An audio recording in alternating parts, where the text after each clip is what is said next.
Welcome to Adorable Online Class.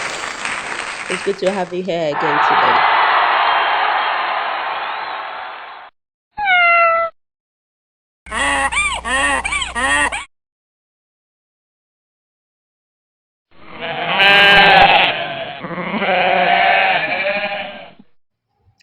Farm animals. In this lesson, pupils will learn and be able to identify what farm animals are.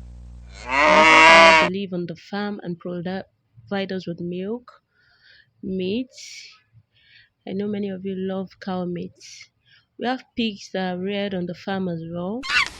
They provide us with meat. It's called pork meat. We have horses live on the farm. They help farmers with their loads. We have goats.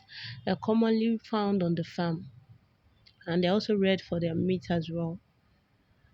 Have you seen a farm animal before? Now match those farm animals with their young ones.